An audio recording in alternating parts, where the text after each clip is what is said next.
Hi guys, Dr. Ken Nordberg here again.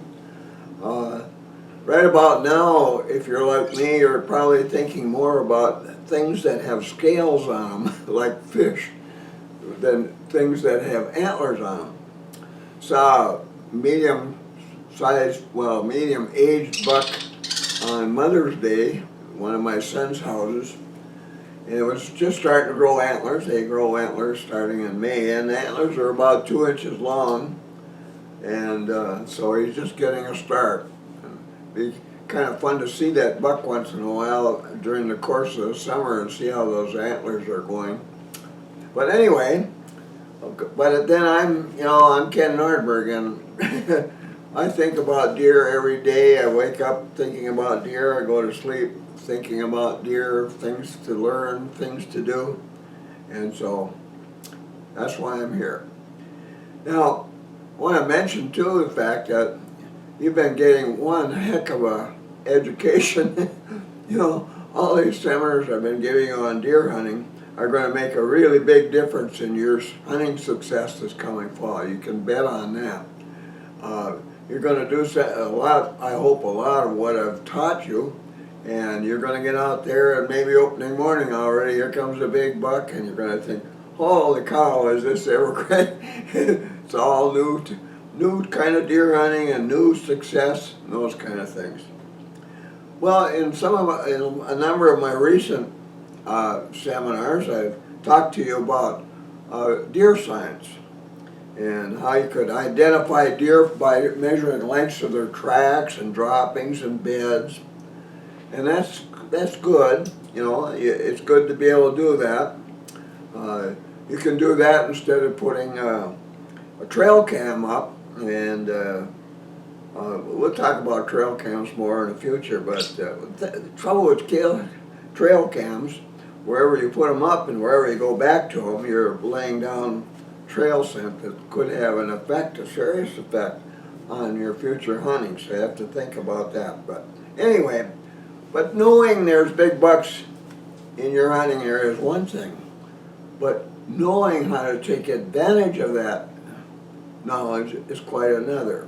And so today I'm going to talk to you about tracks and what you learn from tracks. I've had people tell me that I teach a Sherlock Holmes type of deer hunting where you take little bits of knowledge that turn into taking a big buck. And in a way that's true. And there's a lot to know about deer tracks that will enable you to take good advantage of tracks.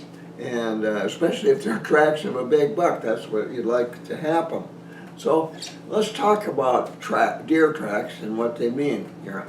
I've got a board here. Rather than drawing hoofs, I just made some spots here, round spots on the board, but consider those to be deer tracks. Now, there's different sets on the board. Let's start with that top one there. Here's a deer that was moving along, and the distance between his tracks is only about a foot. It's only about 12 inches from track to track, and he's moving along, and the tracks are definitely well on either side of a line going down the center. And now a deer that makes tracks like that is not alarmed, not one bit. He's the happy deer, and is just walking normally, taking his time. But if the tracks are in a fairly straight line like this, whether on a trail or off trail or in the snow, that deer is going somewhere. Where he's going might be quite a long distance from where you are right now. He might, like for example, he might be walking between his bedding area and the feeding area. And this might be only in the middle of it. This is why it's so important to scout before a deer season, because you really need to know where important range elements like feeding areas and bedding areas are in your hunting area. And if this deer is walking toward a feeding area, well, that's important to know. But if the feeding area is quite a distance from where you find tracks like that, he might not be going to the feeding area that you think that he's going to it. He might change directions on the way there. He might be taking advantage of cover to avoid being seen as he's going to that feeding area, and taking advantage of wind direction, avoiding known stand hunters. This deer's already found him. He said, well, I don't want to be any closer than 100 yards of them, in forest cover. It could be greater than that in open farm areas. But anyway, there's lots of things that could be happening or be on this whitetail's mind as it's walking somewhere. But the main thing, it's not alarmed. And not being alarmed, it means that, well, maybe if the wind stays the same and if a hunter hasn't alarmed this deer or the deer hasn't found a hunter in a tree right up ahead here, maybe he'll use this trail again tomorrow. I mean, there's no reason for him to have any fears about using this trail again tomorrow. Unless it comes to a place where you got a bunch of trail scent across the trail, that might make him change his mind as well, fresh trail scent. But anyway, this deer, like I said, is going somewhere. Well, let's say you're close to a feeding area, a known whitetail feeding area, and that deer had walked in that direction, and his tracks are really fresh. Now, if you found those tracks while you were on the way to this feeding area, and the deer was definitely, well, let's say within 200 yards, 100 yards of that feeding area and heading to that feeding area, well, chances are that deer is in that feeding area right now, and it means that from this point on, you've got to be really careful. You want to get there without that deer being able to positively identify you. We talked about that on a previous seminar. But at any rate, when you find tracks like that close to a feeding area and the pointy end of the track is pointed toward that feeding area, then that's some really good knowledge. And if those tracks happen to be like 3 7/8 inches long, meaning it's a really good sized buck, that's a good thing to know. So that's just something to be excited about. So learning all this from that one set of tracks, these are kind of things you should be thinking about when you find them. It's not just some deer tracks out in the woods. It's some deer tracks with messages attached to them. And if you understand those messages, it'll improve your whitetail hunting success quite a bit. Well, let's look at this next set of tracks. Look at what a mess they are. They go every which way. You might not see much of that unless you have snow on the ground or it's dirt, but when a deer is moving in this haphazard manner, and one of the things I mentioned earlier too is that when a whitetail steps with his front hoof on a spot, his hind hoof will come up on that same side as it moves forward and step into the same spot. I always thought that's kind of amazing. When a whitetail's walking in the woods, he wants to be very quiet. They love well-cleaned trails because they're quiet. A trail, you toss all the dead branches and sticks out of it within 100 to 200 yards of your stand site.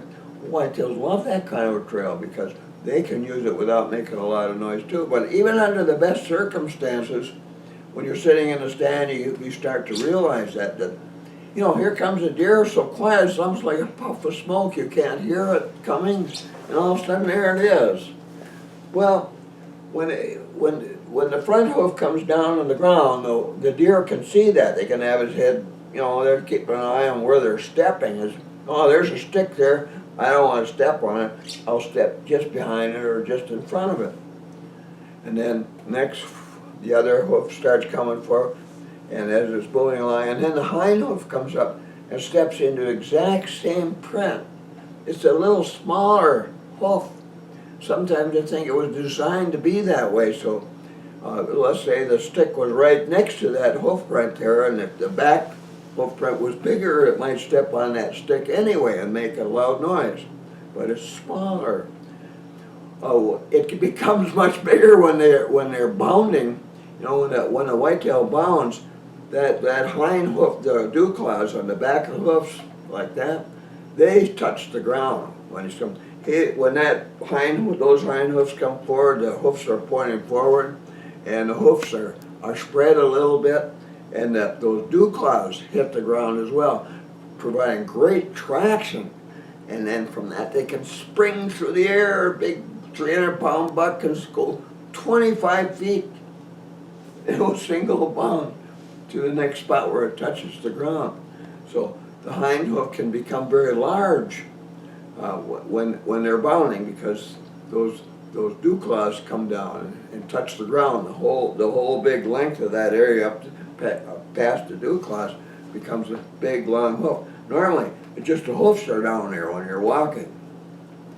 See, but when they're moving, man, that's a lot of area, a lot of buoyancy provided by all that hoof area on the ground. So, way they can go. But anyway, so the hind hoof is following in each one of these. What you're looking at is front hoof prints, and the hind hoof prints are barely visible, but they're so precisely placed in those. And it's like, you know, a deer is built for walking very quietly in the woods.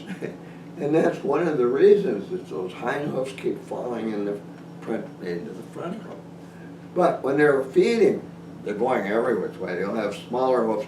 You can look at those hoofs, they all look the same size to you, but a lot of these other extra prints, deer is moving, he's going over here, oh, here's some nice browse or nice tough thin grasses there. I'm going to go over here and take some bite here and a couple of there. Oh, I'll go over here. I want this one next and this one. Oh, here's some over here. That kind of thing.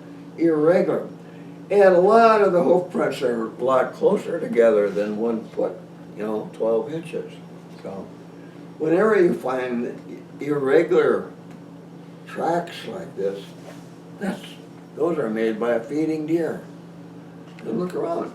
Sometimes it's hard to tell, if they're just feeding on grasses, you can't hardly tell what they're feeding on. You can eat a lot of grass and it's just not readily visible.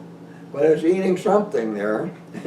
I've seen it in the wintertime with snow on the ground, and all there was sticking up, see little black thin stems sticking up out of the snow from blueberry bushes.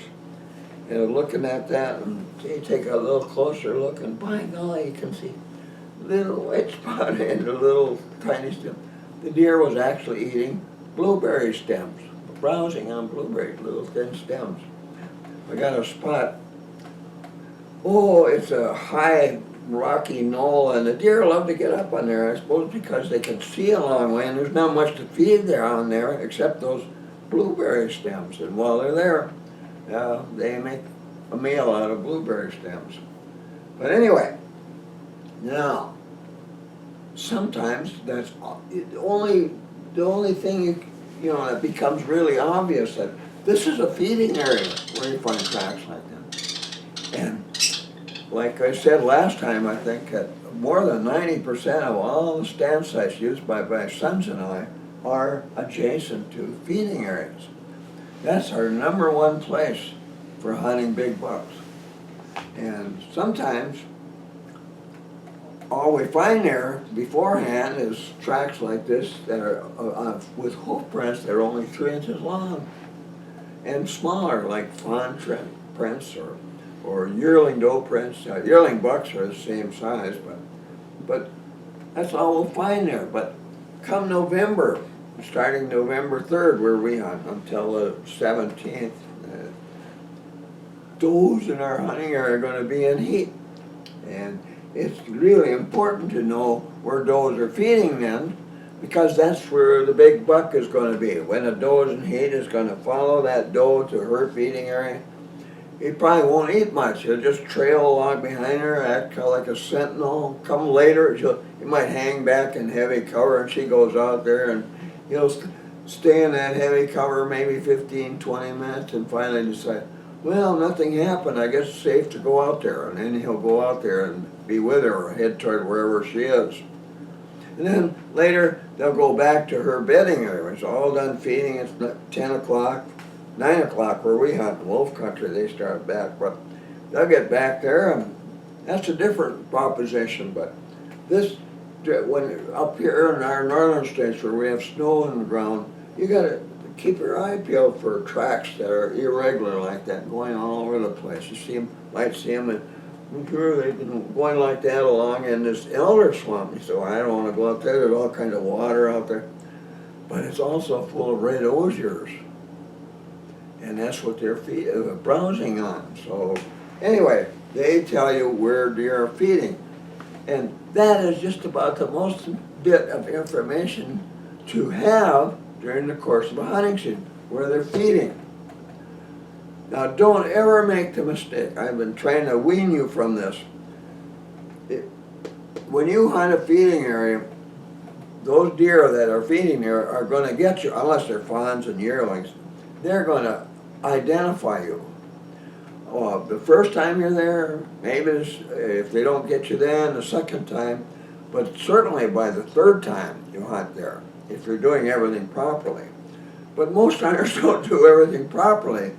They got shacks up in the trees, they're right on the edge of the clear cut where when the deer come into the clear cut in a periphery trail or for one of those spoke trails from downwind, they're just this big black thing up there in the tree. They're so easy to see and coming from downwind, and they certainly smell you too coming from there. That the sense coming from the hunter will get to the ground within 50 yards, maybe nearer, and if the wind is really gentle, maybe it's 5 miles an hour, it'll drop more quickly to the ground.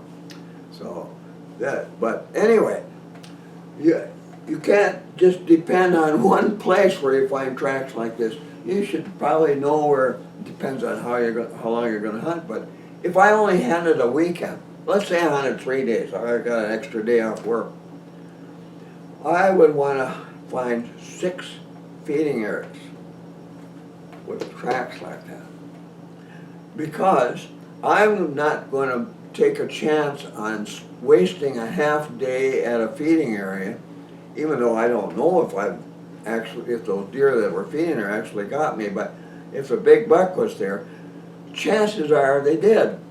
And the second time you go, there's no deer. Well, you just wasted a half day, which is valuable time, especially if you only got a weekend to hunt, rather than take a chance on thinking, well, maybe they didn't get me. If you change stand sites every half day, go to 6 different stand sites in 3 days, your odds of taking a deer will be much, much better than if you just went to one place where you found tracks like that and stayed there the whole time. So, get used to that. Think that way all the time from now on. Okay, so now you know all kinds of new things about what these tracks tell you. Now, here's another set of tracks. Now, what these tracks are meant to show is that this deer's hoof prints are farther apart. Let's say they're 18 inches apart. 18. And you'll find tracks in the woods that are 18 inches apart every now and then, quite commonly. And rather than a foot apart, like 12 inches here. And why is there a difference? Well, this deer, he's not alarmed, but he's anxious to get somewhere. I'm hungry. And so it's going to be walking faster. With this deer, you can't be sure, I never, when I say it could be, the feeding area could be way over there somewhere, that's not 100% true, but if these tracks are really fresh, this deer is probably fairly close. Well, unless you didn't find them till, say, 10 o'clock going back, 11 going back to camp. And they were made in the morning, well, they're not that fresh anymore. They look really fresh, but they aren't. So anyway, but if they're further apart, this deer has got a long way to go to get to where he wants to go, wherever it is, bedding area, feeding area, or a spot to drink water. So this deer is not close anymore. He might have made those tracks 15 minutes before he got there, but he's walking along at a good, fair clip, moderate pace. And by the time 15 minutes later, heck, he could be a quarter mile away already. So keep that in mind. This deer is not likely to be near.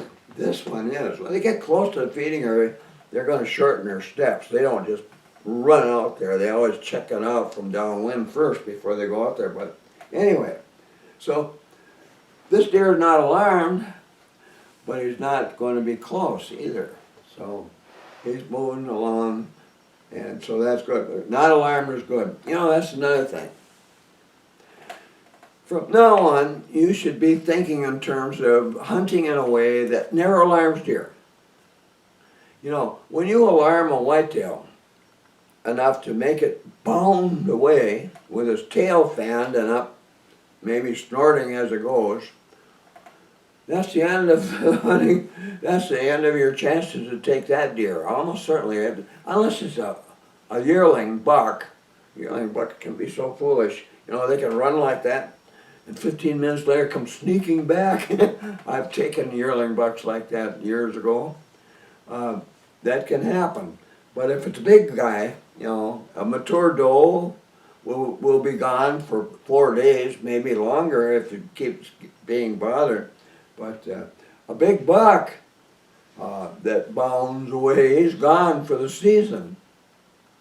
And it's silly, you know, when you're still so-called still and you're wandering around hoping to jump a buck and hoping to be able to hit the buck when it goes, you know, and there it's going like crazy. Sometimes it happens, but not very often. I've never been a good shot at bounding deer in forest cover. That's just so terrible. And I hate to even take a shot because I keep thinking if I don't shoot, maybe it won't, maybe it'll return. But if you shoot at it, well, that's a guarantee. It's gone for the season. If you're a buck hunter, you should be working at ways to hunt that does not make deer bound away with their tail fanned and running. And nothing works better than tree stand hunting, plus the way I taught you to walk to a stand site so that they can't be absolutely certain about what you are. You got to put those together. When you're alarming deer and you're running and snorting, holy cow, and in the dark, you know, if you're walking along, stopping up, you're going to have deer snorting around you in the dark even. Oh, there's some deer out there. I've known some does. You didn't, no matter what you did, they saw your dark silhouette moving over the crest of a big hill we used to call Antler Mountain. We still call it that. Oh, it would snort and snort and snort. And ruin that area. So we had to learn, don't go over the crest of that hill when you're going to hunt in that area. But anyway, no bounding. If you can hunt in a way that keeps deer from bounding, well, that's better for buck hunting, for taking big, mature bucks. Okay, keep that in mind. Okay, now here's another set of tracks. Now these tracks are 6 to 8 feet apart. That's kind of amazing. And they're in a straight line. Now, what in the world's going on there? Well, a deer that makes those tracks is trotting.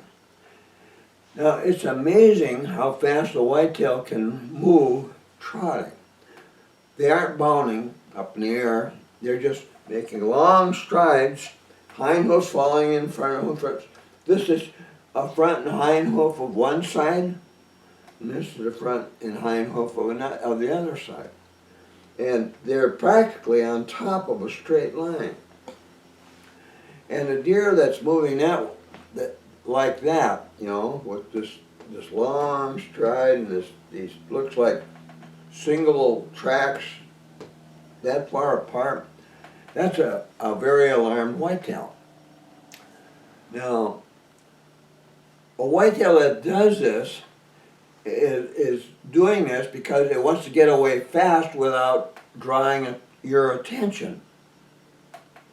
If it bounded and snorted and brush cracking and snapping and the big tail fanned out and it's up, it's going to get your attention and it'll draw maybe a couple of rifle shots besides. Does get stuck with this because they have fawns, and the fawns are slower, and the yearlings, they're leading them. They're depending on the mother to lead them, and they have small ranges, and so they don't trot often. Big lone bucks do it more than does because they prefer to sneak away without you realizing they're there. And this is a good way to do it quickly without making a lot of racket while they're going through the woods. At the most, you'll hear antlers hitting frozen tree branches up there at Atlanta. You want to clank, clank like, oh, that's an antler for sure. But that's about it. This is a really silent way for them to move very quickly out of the area. It's not a good sign in buck hunting. This buck is kind of on the fence. He might be abandoning getting out of his range right now. And if he's doing that, you won't see him again. He's gone. On the other hand, if his tail, the tail, what they do with the tail can mean a lot in a case like this. If the tail is not fanned and not fully upright, if it's straight back, it might be fanned but straight back, horizontal, he's not as alarmed as he could have been. He can be quite a bit more alarmed. When he raises the tail and it's fully fanned and he's bounding, that's a very, very alarmed deer. But a deer that's moving like this, and if his tail is not fanned and it's horizontal at most, he might stick around. But his area that he lives in is, well, depending on the age of the buck, is anywhere from a half to a square mile. And when he gets done doing that for a little while, he could be a mile away pretty quickly. And so, but he certainly isn't going to be around this spot anymore for a while. Whatever alarmed him is alarmed him enough, so he is going to stay strictly away from this spot for the rest of the hunting season. As long as there's human voices, there's gunshots in the distance, sounds of cars and back roads, things like that, human voices. A buck that does that is going to be extra alert. He might become strictly nocturnal. From that point on, he might move only at night, feeding at night, taking care of breeding business at night, or chasing other bucks out of his breeding range at night. It's going to be all night work after that. A lot of bucks do that. And they're impossible to hunt. But anyway, tracks like that, that's what they mean. So, it's like I say, it's not something that generates a lot of excitement in my case when I see tracks like that. I said, damn it, I screwed up here. So, anyway, so there's more. We'll take a break here. I'm going to give you a new board in a minute. Hold on. Okay, we're back. By the way, my newest book is full of this track information. I'm going to hold this here for a little bit, but here's a photo of a trotting deer. You see that? The dark marks of hoofs in the gravel. And following a straight line going away there, that's a trotting deer. Yeah. We're going to talk about this picture and that picture too here in a minute. Things to know about these tracks. Okay, now let's get back to the board here. These top tracks. This is a buck walking in snow, dragging his hoofs from track to track. There are a lot of mounts of big bucks in Nordberg homes that made tracks like that. And that's what drew our attention. And I've mentioned this before, but I'll mention it again. A buck that drags his hoofs from tracks to tracks in snow, unless it's 12 inches he'll drag anyway, but is a buck that's under the influence of airborne doe and estrus pheromone. The doe's in heat. You might have tracks accompanying it, and this buck is accompanying a doe to his feeding area or bedding area, whichever it may be.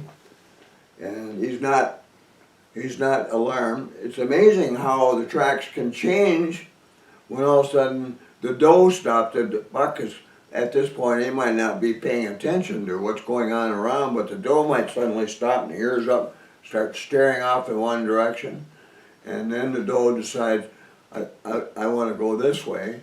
And then when the buck's following her, all of a sudden he's picking up his feet and then putting them down, straight down the snow, and he's not dragging them anymore. He's being real quiet and cautious following that doe. But anyway, when you find tracks like that heading to a bedding area, those deer will be in that bedding area between about 10 in the morning and 3 or 4 in the afternoon, and most of the breeding goes on in the bedding area when the doe is not feeding, and she'll breed about 4 times, sometimes more during that period, and then she'll lay down. Each time she'll lay down, and I've been close to watching does in those circumstances, and sometimes it seems to me like as the buck gets off her back, the doe's acting like, that hurt. And they don't want to breed for a while, and I think they'll wait an hour or so before they want to start again. But when they do, they're up, they're moving around, they're walking around that bedding area. The bedding area is only going to be it's big, it's about 10 acres in size probably. And her fawn will probably be there too, trying to stay out of the way, because the buck could be kind of a fearsome animal at this time. But anyway, if they went, well, when the next feeding hours come, that doe will go to that feeding area that near or where the tracks were headed earlier, and that doe and that buck will be there in the evening. But maybe late, might be the last half hour of the legal shooting hour, half hour after the sun goes down, or certainly first thing in the morning. They'll be in there in the morning before you get there, but that buck will be in that feeding area the following morning, unless the doe is not in heat anymore at that point. But anyway, that's special kind of track, special knowledge. And to us, it's been the kind of knowledge that's enabled us to take quite a few dominant breeding bucks over the years. So we find those, be excited about that and be cautious, Everything you need to do when you find tracks like that is in here. So it's something you want to refer to. But anyway, that's one kind of track. Didn't want to miss that one. Now here's these tracks. These are tracks of abounding deer. Sometimes I kind of call it this kind of J-shaped, and then they can be spread out and they're more kind of C-shaped. But these tracks, all 4 hoofs are seen in these track formations. And the 2 in the back, they're usually one behind the other, or maybe one a little to one side from the other, are the front hoofs. They hit the ground, boom, boom, one right behind the other. And as they're doing that, the hind hoofs are coming through the air, and they're going past the front hoofs, and they come down ahead of the deer. Sometimes, one a little ahead of the other. And then there's that powerful jump that they make when they're bounding. So it's kind of like rabbit tracks, and rabbit tracks are similar. When you see rabbit tracks, those front ones are the hind feet, and the back ones like this are the front feet when they're running. And so anyway, now there's different situations here. If these tracks are 10 to, let's say 15 to 25 feet apart, that deer is as frightened as it can be. His tail is up, the tail is fanned, and it might be snorting as it's bounding, and if it's a buck, it's gone. That's it. You aren't going to see that one anymore this season. Now, but there's a little difference here. now and then, I remember the last time it happened to me, I was heading to a stand site on a point on that timber that stuck out into an old clear cut. And I was just walking steady, I wasn't stopping, and all of a sudden there's a deer, a buck, 8-pointer, and just got a glimpse of it, and it started bounding. Going down the trail I was using to get where I wanted to go. But the kind of bounding it was doing was sort of unusual. Well, it's not that unusual, but the track formations were like this, but the distances between those were only about 6 to 8 feet. It wasn't making big long jumps, it was making little short ones. And when you find them like that, where they're close together, say 6 to 8 feet, if you saw the deer when it was going ahead of you, his tail would be up, but it wouldn't be fanned. You know, when they're fanned, gee, they're like a big triangle there. But when they're not, they're kind of narrow. And a deer that bounds like that, those little short bounds, the tail will be up, but it'll wag from side to side, kind of limply as it goes. You'll see it wagging, and it's not big and bright and triangular shaped. It's just going like that. Now a deer that does that is undecided about what to do. He doesn't know if what he heard or what he saw, this motion over there in the brush, in the trees, was a hunter or what it was. But he decided, well, I'm going to go, and he's not going to move as fast as he would if he was trotting. I mean, boy, they can move when they're fast when they're trotting. But he's making these little short jumps. Now, any deer that does that, including the biggest buck in the woods, is going to stop well within 100 yards. Like, here he is. Now he's slowing down and he's kind of half trotting, and he gets to a spot here and he'll stop to check his back trail. He'll stand there and might stay there for 10 minutes or so, and looking back and listening and wondering. You know, he was going into the wind, so this is all downwind from him, and so he's listening and watching for movements to see if something's trailing him or pursuing him. And if nothing, and what you're doing is going to make the difference between what he does at this point. If I had continued down that trail that the buck took, my trail, the one I was using, it was a deer trail, but he would have bounded away from that, and they wouldn't have been just 6 to 8 feet apart at that point. They would have been 15 to 25 feet apart, and he would be gone. That's gone. No, I wouldn't see him ever again. He would have went across that clear cut, and there's a little island there, so it's a short distance where he wouldn't have heavy cover. And on the other side there's a stream, and he would cross that stream, and then he's out of his home range, and he would have stayed out there somewhere, not come back until he was sure there was no humans in the area. So what I did when that happened, I detoured to the right. I got quite a ways away. At one point I was probably a good 100 yards away from that trail. And then when I got close to where the clear cut, where this point is, and it was a natural blind, bunch of trees down and logs out there. I was going to sit behind there. I started cutting back toward them, but at that point I was moving as carefully as I could outside of a deer trail. I didn't have a deer trail, but I was going through really dense cover, a lot of evergreens on that point, and close together, young ones. So I made it, as far as I knew, I made it to that blind without alarming that buck. And but I saw his tracks. He went right past the blind to go out into the clear cut. Well, I got there.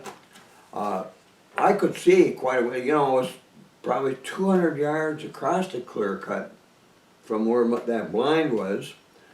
And off to the left, it was kind of open, grassy area, and you could see deer 400 yards away in that direction if they were out there in that. And I kind of expected that buck would be down along that opposite edge where all the timber started again on the other side of the clear cut. So I was sitting there real quiet, and I had my head net on and watching, and pretty soon I heard a soft snap. And I looked over this way a little bit, and I'll be damned, there it was, only 30 feet away, this 8-pointer, right there. He never knew I was there. He wasn't paying attention to me or the blind. He was looking off over this way and chewing. And one of my favorite neck shots, I took a favorite neck shot and dropped him right there. It took me most of the day to get that, but I was there alone. The kids were back in school and at work. And it took me most of the day to get that buck back to camp. I used a chainsaw a lot to get across that old clear cut where all kinds of slashings were down. It was just a mess, but I did it. But that was kind of amazing. But because I took that detour, and you know, sometimes that's the thing to do. If there's anything to indicate these tracks of this big buck going in the direction of the clear of the feeding area that you were heading to in the first place, if there was anything along there to indicate that deer was alarmed, you got to be really careful. If it wasn't, you just walked 12-inch apart tracks, just walked gently to the clear cut and maybe went off to the left or the right on that perimeter trail. But he's going to be out there. You're going to see him. You haven't screwed things up. So remember that. If there's any, you know, if this deer did some bounding, but it was those little short bounds, and so the chances are that it would be in that clear cut, and it was if I detoured that trail. Yeah, more recently, my son John was heading back to camp, a long route to get there, 2 miles from camp, and he came across some really fresh mature buck-sized tracks. And they were heading on this trail that we used to get across a little creek. We call that the creek crossing, but they went across there and went in the direction of the area where Ken had been hunting. And so John made it a point not to walk on those deer tracks in that area. So he kind of detoured around them, so it was nice and clean, so Ken would see him when he came. Well, Ken came along, and he saw him. And he turned around, and this feeding area, there was a tip of it probably within 100 yards of where they ran across the tracks. And he went back in that direction, walking like you do when you don't want to be identified a deer and stick in the heavy cover. When he got up close to that feeding area, not too far away, and by golly, there was the buck feeding, and he shot it, got it. So, yeah, well, the way whatever you do when you find these tracks, it can make a lot of difference on whether you're going to be successful or not. But, well, I was going to show you a picture too. You know, I was talking about how the hind lopes come forward. See, here's a bounding deer, a little bit blurry, but see his front hoof prints. Front hoofs are when he's bounding and his front hoofs are leaving the ground. See how his hind legs are coming forward, and his front hoof prints are back here, and the hind ones are coming way forward. One there and one over there, and then from there he'll make his next bound.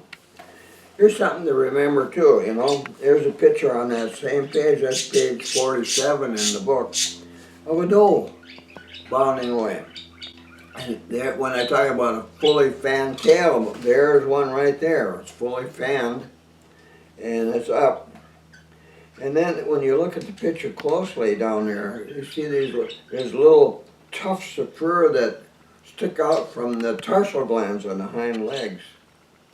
And when those tufts become erect, they only become erect when the deer is alarmed. They become erect. That an ammonia-like odor just pouring from those glands and spreading on the ground, creating a a wide scent trail, ammonia-like scent trail behind it as it goes. And I've never been able to figure out, well, it's important to downwind deer. They smell it, and they might hear the deer bounding too, brush cracking and away it goes, or they see it going there, it's going like crazy. But if they don't, the downwind scent, airborne scent will carry that scent quite a ways, but the trail is well covered with that ammonia odor. But I've seen fawns running after the mothers, and the mothers out of sight. And the fawn will be running right behind them and never get off the trail. That ammonia-like trail makes it easy for a fawn to run as fast as it can and run to the mother. Mother will stop 100 yards or more away, and they'll be standing there, and here the fawn will come walking on that trail. Just like my dog, if I make him stay in the car while I do some jump shooting on ducks, and I shoot, I leave the windows open, he'll jump out of the car and he'll come lickety-split on my scent trail. Not missing a beat. Just perfect. Run right to where I am. He sees me, he'll run out in the water. There are ducks out there to retrieve, and he's kind of crazy about doing things like that. But yeah, some interesting things about tracks on these pages. 47, remember that. Now, I wanted to show you these. This is the last of the tracks we'll talk about today. When a whitetail urinates, they kind of squat, like a dog will do. And their tracks are set in kind of a rectangular position. When they do, they're kind of hunched and as if, but the hind legs might be spread out a little wider than the front legs. But when they urinate, where does the doe urine go? Let's say there's a doe. Well, her urine goes here. And if it's a buck, where does his go? His goes here. So you can tell just by that alone that, well, this is a buck and that's a doe, no doubt about that. So some other information you can get from deer tracks. So kind of keep that in mind as well. Well, there you go. That's our lesson for the day. But keep that in mind. Deer tracks provide a lot of information. And if you can't see that or recognize that information, then it's just a deer track. But if it's got information that can contribute to your odds of taking the deer that made the tracks, especially if it's a mature buck, then that's valuable information. And this is one reason why only fresh tracks count, not old ones. Well, that's old information. That buck probably made those tracks 2 weeks ago, and that has nothing to do with what he's doing today. So bucks go through so many changes in habits and behavior in the fall after they've shed their antlers, or shed the velvet from their antlers, that you just can't count on things being the same 2 weeks later. Sometimes it is. I know I've taken quite a few bucks big ones on opening morning, because some things were the same. Not everything, but some things were the same.